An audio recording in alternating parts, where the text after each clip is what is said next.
அண்ணாமலைக்கு இந்த ஆண்டுன்றது ஒரு ப்ராமிசிங் ஆண்டாக இருக்குது. இந்த குரு பெயர்ச்சி அப்படின்றது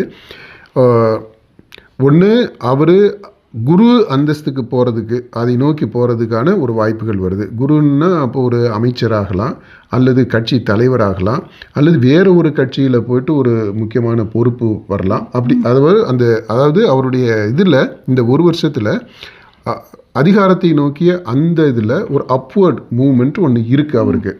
இந்த ஓராண்டு குரு பெயர்ச்சி அந்த குருவாக அவர் வருவதற்கு, அதாவது அரசியல் அதிகாரத்தை பொறுத்த மட்டும் இல்லை, அதை நோக்கி மேலே போகிறதுக்கு ஒரு வாய்ப்பு இருக்குது அவருக்கு. ஒரு வாய்ப்பு இருக்குது.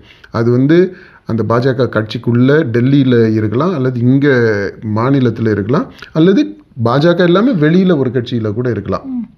அப்படிப்பட்ட ஒரு வாய்ப்பு இருக்குது அவருக்கு. மற்றபடி அவர் அதை நோக்கி வேலை செய்வார் செய்யாமல் இருப்பார் அப்படின்றது அது முக்கியம் இல்லை. அவர் இயல்பாக அவருடைய வேலைகளை தான் செய்வார். ஆனால் இந்த மாதிரியான ஒரு வாய்ப்பு அவருக்கு எப்போ வேணாலும் வரலாம்.